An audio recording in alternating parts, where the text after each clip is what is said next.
Hey guys, welcome back to my channel. In today's video, I'm going to be sharing with you what I eat in a day. I've really been pumping out these what I eat in a day videos because next week is actually spring break. And although it's a little bit too chilly, it's probably going to be too chilly to put on a swimsuit next week.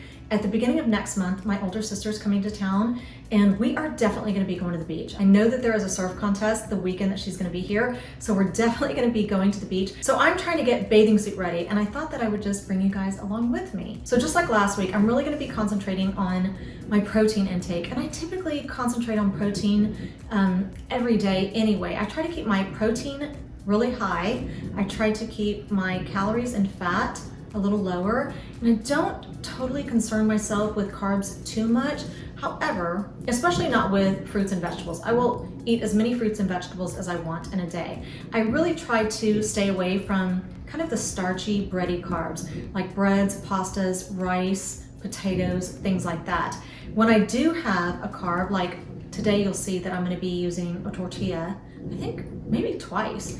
I try to reach for low-carb tortillas instead. You know, I was on the keto diet for a little bit over a year, and I have a lot of takeaways from having been on that diet. So anyway, I am going to be concentrating on protein again because, like I said in my other video, as we age, we start to lose muscle mass. If you don't want to turn into a big bowl of Jell-O, then you really have to keep your protein intake up and also stay active. And so that is what I try to do. So anyway, let's go ahead and jump in.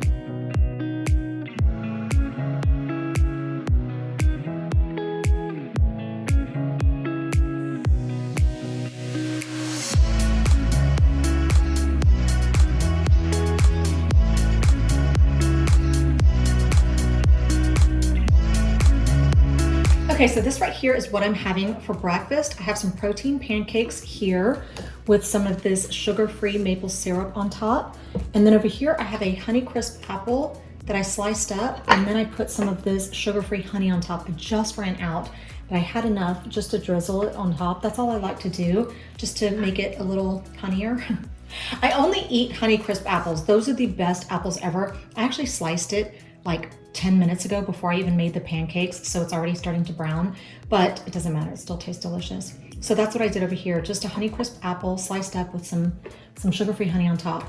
Now, in order to make these protein pancakes, all you're gonna need is some protein powder. This is the one that I prefer. I've never used any other protein powder to make these pancakes, so I don't know how they would turn out with any other type of protein. This is the Muscle Milk. It's got 0 sugar, 0 grams of sugar, 15 grams of protein per serving. And a serving is 2 scoops. I used 3 scoops.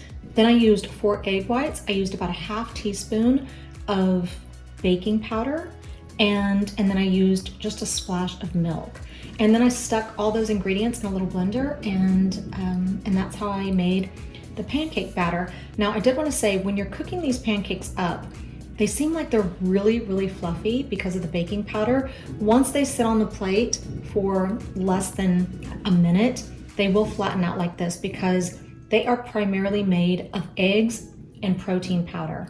And so they don't necessarily have the consistency of a typical pancake. I would say it's more like the consistency of French toast, but it is so delicious. And when you put a little bit of butter and when you put the maple syrup on there, to me, it satisfies my craving for pancakes. And it's a lot healthier because not only are you gonna get the protein from the protein powder, you're also gonna get protein from the egg whites. So there's a lot of protein in this breakfast.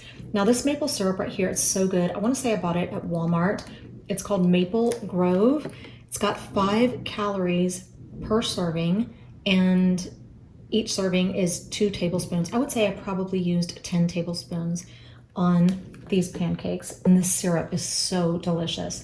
So this right here is what I'm having for breakfast. Okay, so before I go on to my next meal, I did want to say, because a lot of you have asked if I snack, you know, between meals, and I do, but so in order to be efficient with my time here on YouTube, I will make my, like what I just showed you, my protein pancake and my apple. However, I don't typically sit down and eat a protein pancake and an apple at the same time. I usually eat the protein pancakes right away, and then I will just maybe an hour or an hour and a half later, you know, have an apple. However, like I said, to be efficient with my time and yours, I just kind of put that all in the same breakfast because it's all going to add up to the same at the end of the day. You know what I mean? But I don't typically sit down and eat both at the same time. If I do snack, I will typically eat something like this. This is beef jerky that my husband made. We even bought little packets to keep it nice and fresh. He makes it on the barbecue pit overnight. It's so good. The beef jerky that we were buying was like $30 a bag. And we were just going through it so fast. And so it just got outrageous. And so he started to make it, and his is actually better than, I feel like he should sell it because it's actually better than the stuff that we were buying. And we know everything that goes into it, you know? And so I might have beef jerky, I might have grapes, apple, something like that. But rather than, you know, turn the camera and everything back on and be like, okay, now I'm eating an apple, I just went ahead and put it with my protein pancake. You know, I hope that makes sense. So the only other snack that I might be eating today, other than what I'm going to be showing you, might be beef jerky, because even in my next meal, I'm probably not going to sit down and eat it all at the same time. I'm probably going to eat a portion of it and then a little portion a little bit later. So it's almost like I'm like grazing all day long typically. So I hope that makes sense.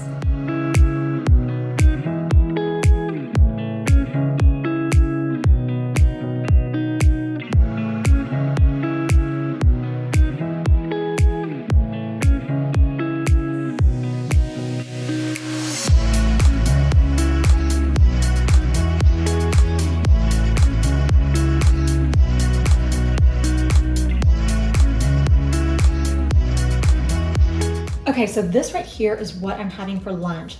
I've got some turkey cheese wraps. Inside I have some butter lettuce, I have some pickles, and then I also have some purple onions. And I wrapped it in these tortillas right here. Now these are called carb counters. If you are looking for a tortilla alternative that's very low carb, it's actually keto friendly, you are gonna love these. These are the softest that I've tried. So many others just didn't compare to a regular tortilla. These are the closest I found. I love them because they're so soft. Like, as you can see, it looks like the lettuce is trying to poke through there. They're so soft. They're so good. I use these really often whenever I make breakfast tacos. And to me, it just tastes like a regular breakfast taco, but you're not getting all the carbs. And as a matter of fact, you're getting a lot of fiber because they do have 15 grams of carbs, but they have 12 grams of dietary fiber. So in order to figure out the net carbs, you subtract the dietary fiber from the carbs. And so each tortilla has 3 net carbs, but you get your fiber also, and it also has 3 grams of protein. So these are really good if you're looking for a tortilla alternative, or if you're just looking for something to make your wraps with. And then inside I've got some 2% Colby Jack cheese. And then I have this deli, I think it's mesquite turkey right here. I try to get it from the deli rather than, you know, just prepackaged, even though this is kind of prepackaged, right? But I think it's supposed to be better for you than just the packaged stuff off the shelves. So then right here I have some carrots, and I always dip my carrots in ranch, of course. Now, I love this ranch. This is my favorite. However, it's very high in fat and calories. So 2 tablespoons has 130 calories and 13 grams of fat. So I usually mix this with this ranch right here. This is made by Bolthouse Farms, and it's a yogurt ranch. So it only has 50 calories per serving and only 4 grams of fat per 2 tablespoons. So I mix them because when I mix them together, I feel like it just tastes like this ranch, which is my favorite, but I know that I've cut down on fat and calories because I've mixed them. And so I just, you know, I don't know exactly what the average is, but I'll put it in my description box. And then right here, I have this yogurt. You guys have to get this yogurt. This is new to me, and it's called Ratio. And you know, usually when you get a yogurt that is low sugar, it typically only has like a hint of flavor. These are not like that. I had the coconut one last week. These are the strawberry. This strawberry yogurt is so rich. It is so delicious. As a matter of fact, I had my son taste it yesterday, and he asked if I would put one in his lunchbox today, and of course I did. They have 25 grams of protein per container. That is a lot of protein in one little container of yogurt, and they only have 3 grams of sugar. And like I said, it's such a rich strawberry flavor. It's so delicious. You will love them, and you know, you get a lot of protein in.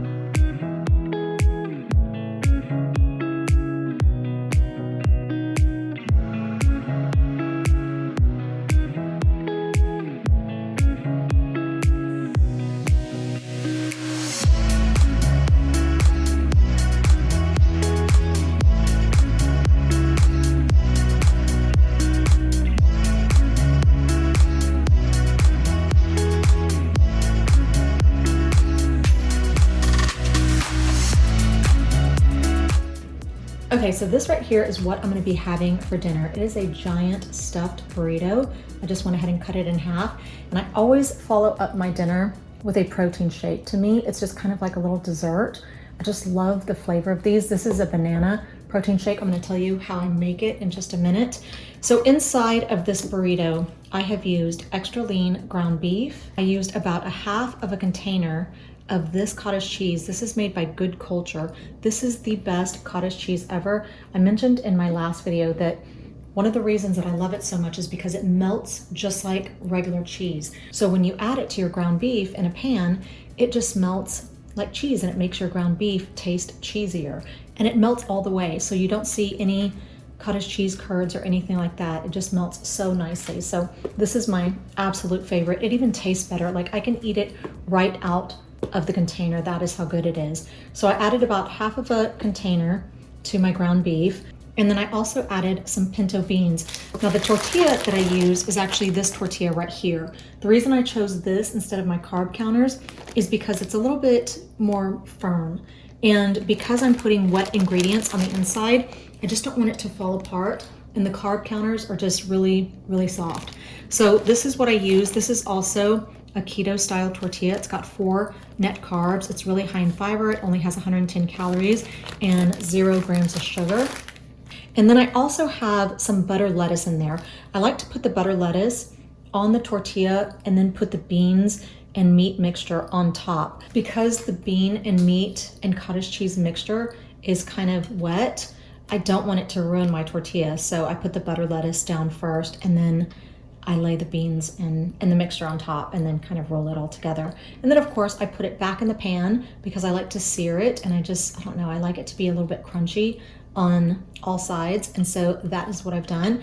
I have to always eat my burritos with some guacamole and some light sour cream. Now this is about as much guacamole as I use. And I know a lot of people are gonna think that that's not a lot. I just like to have a little bit of flavor in every bite. I don't ever want to go overboard because guacamole is very fattening. Now I know somebody's going to say, well, avocados have good fats, and I do understand that. However, you can put on weight eating too many good fats. So you have to eat everything in moderation. And so I do love guacamole, but I don't ever really go overboard. So I'm gonna have some guacamole and some sour cream. I did put some pico de gallo on top, and I always have to eat my burrito with some shredded lettuce. Now, in order to make this protein shake, this is a banana flavored protein shake, and all the bananas at the store were really green. So a little trick that I found on the internet is that if you want to flavor your yogurts or your protein shakes, then you can always add some 0 sugar pudding. And so I have banana, I have pistachio, vanilla, chocolate. I wish they had a sugar-free coconut cream, but they do not. I cannot find it anywhere. Otherwise, it's all I would use. So this is what I'm going to be using today. I typically use about 1/4 of the bag per serving this size. So I just bought one of these little blenders where you can just make individual servings of, you know, shakes and stuff like that. And so it's just a perfect amount for me. Now this is the protein powder that I use. This is my favorite protein powder. I have it in both vanilla and chocolate. It has 0 grams of sugar and 15 grams of protein per serving, and I use 1 serving, and it only has 100 calories. So it's awesome. So, and then I just have some 1% milk in there. And that is how I made that shake, and it's got a very rich banana flavor to it. One thing about adding pudding to your shakes or your yogurt, it gives it more of a creamy consistency. So this, instead of tasting like an icy shake, it almost tastes like a milkshake, like as if there's ice cream in there or something. It just makes it taste a lot more like ice cream. I wanted to show you this real fast. Look at the texture. You see how it's like it's almost like soft serve ice cream. That's the texture that you get whenever you add some pudding to it. And the more you add, the creamier it gets. But I don't like it to get too creamy because I like to be able to suck it through a straw. So anyway, this is the texture that it comes out to be. So that is all I have for you today. Thank you so much for being here. I always appreciate your time. I'm gonna have information in my description box, mainly everything that I showed you in this video. I'm also gonna have the calorie count and the protein count. And I'm also gonna pin all that information to the top of my comment section, just so it's a little easier for you to find, especially if you're on a phone. So yeah, thank you for being here. I hope you have a fabulous week next week if you have spring break next week also. I hope you have fun and I hope you stay safe. And yeah, hopefully I will see you back here next week.